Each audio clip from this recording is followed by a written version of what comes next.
एक दिन वो लड़का वो लड़की से मिलल बा। लड़का पूछलस कि का हो तार पता नहीं के चलत कहाँ रह तड़ू। लड़किया कुछो नहीं के बोलत। कलश की बस अपने जान जा कि हमार बियाह तय हो गई, अब आज के बाद पीछा नहीं छोड़ दा। लड़का कलश की 3 दिन पहले ही से हमके मालूम बा। कलश की तोर गलती नहीं थे जो लड़का कहले बा। कहा कहलस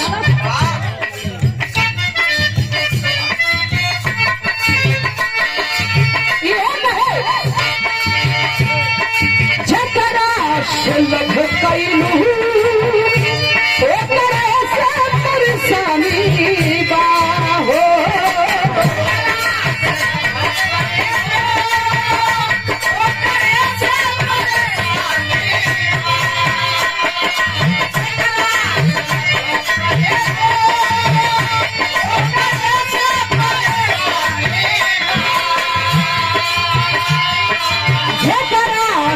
लभ कैलू ओकरे से परेशानी बा हो। ऐसन नहीं करम तोहरो, ऐसन नहीं करम तोहरो लागे भगवानी बा।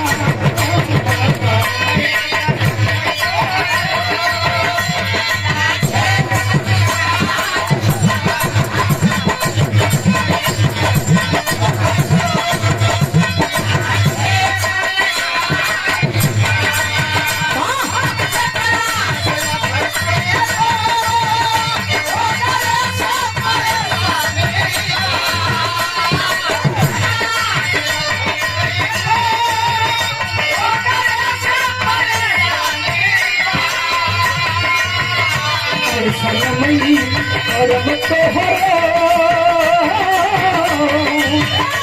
ऐसन नहीं करम तोहरो लागे भगवानी बा।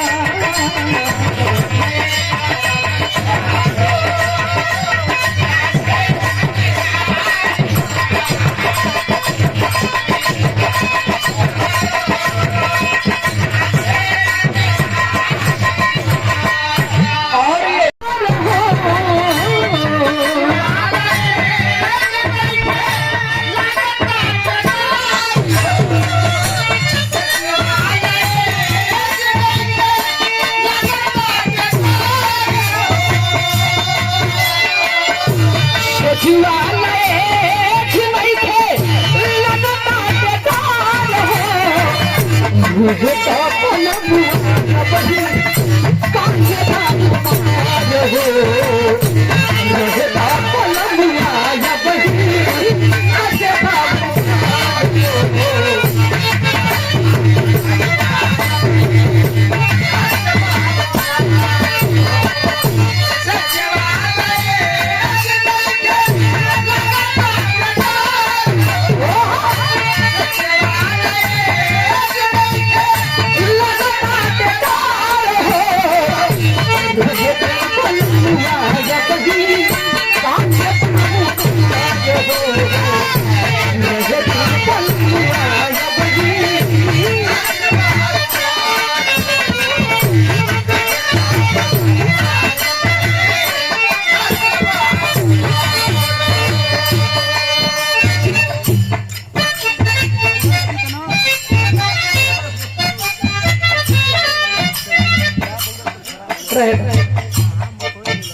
बहुत मारे से तारी जगत रहन बा कि तोरे रहन से हम उब गइल बानी। तो कहलस कि कैसन रे घरे जाई तो कहबी कि आवा, आज जब घरे आई रही तो कहले कि जल्दी जा, आखिर हमसे तोर प्रॉब्लम का हो।